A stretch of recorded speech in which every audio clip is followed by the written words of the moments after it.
నమస్తే అన్న అందరికీ నమస్కారం. ప్రపంచం నలుమూలల నుంచి మనం చూసుకుంటే నిరుపేద ప్రజలు ఎవరైతే ఉన్నారో, మధ్యతరగతి దిగువ మధ్యతరగతికి సంబంధించిన ప్రజలు ఎవరైతే ఉన్నారో భారతదేశం కానీ ఇతర ప్రపంచ దేశాల నుంచి కువైట్ దేశానికి వలస వస్తూ ఉన్నారో, మన భారతదేశానికి చూసుకుంటే భారతదేశం నుంచి నిరుపేద కుటుంబాలు మరియు అలాగే దిగువ మధ్యతరగతి కుటుంబాలు ఏవైతే ఉన్నాయో కువైట్ దేశానికి వలస వస్తూ ఉన్నాయి. నిజంగా కువైట్ దేశం ఒక బానిసల మార్కెట్ అని చెప్పేసి తాజాగా ఒక సర్వే తెలిపింది.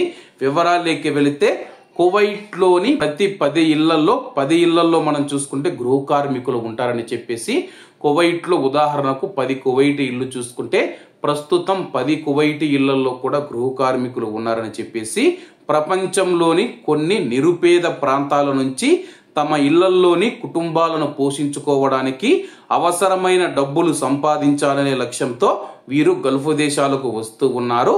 కువైట్కు కొత్తగా వచ్చిన ముఖ్యంగా మహిళలు ఎవరైతే ఉన్నారో వాళ్ళను టార్గెట్ చేసుకొని ముఖ్యంగా మనం చూసుకుంటే అమ్మేస్తూ ఉన్నారని చెప్పేసి, బ్లాక్ మార్కెట్ లో అమ్మేస్తూ ఉన్నారని చెప్పి తాజాగా ఒక సర్వే అయితే సంచలనమైన నిజాలు బయటపెట్టింది.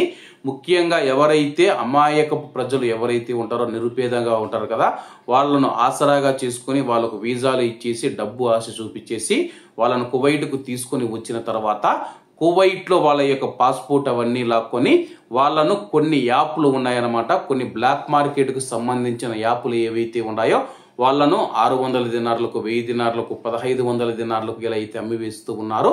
అలాగే అమ్మాయిలు ఎవరైతే ఉన్నారో, మహిళలు ఎవరైతే ఉన్నారో వాళ్ళు వచ్చిన తర్వాత వాళ్ళ వయసు కానీ, వాళ్ళ యొక్క రంగు కానీ, వాళ్ళ యొక్క అందాన్ని బట్టి ఈ యొక్క వ్యాపారం జోరుగా జరుగుతూ ఉంది. ఒక కువైట్ లోనే కాదు, సౌదీ అరేబియా కానీ, లేకపోతే బెహ్రెన్ కానీ, ఒమన్ కానీ, లేకపోతే గల్ఫ్ దేశాలు ఏవి ఉన్నాయో ఖతార్ కానీ, లేకపోతే యుఏఈ దేశాలు ఏవైతే ఉన్నాయో వాటిలలో అయితే ఇవన్నీ ఎక్కువగా జరుగుతూ ఉన్నాయి. ఆయా ప్రభుత్వాలు మేము కంట్రోల్ చేస్తూ ఉన్నాయని చెబుతూ ఉన్నప్పటికీ కూడా ఇప్పటికి కూడా మీరు ఫేస్బుక్ లోకి వెళ్ళి కువైట్ హౌస్ మేట్స్ అని కొడితే కానీ కొన్ని ఫోటోలు అయితే వచ్చేసి వాళ్ళ యొక్క రేటు ఇంతనైతే పడుతూ ఉంటుందన్నమాట.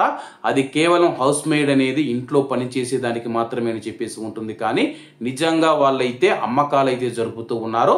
ఇందులో చాలా మంది కువైట్ లో ఉన్న కొంతమంది కూడా ఇన్వాల్వ్ అయి ఉన్నారు, కువైటీ ప్రజలు కూడా ఇన్వాల్వ్ అయి ఉన్నారు కొంతమంది అని చెప్పేసి వార్తలు వస్తూ ఉన్నాయి.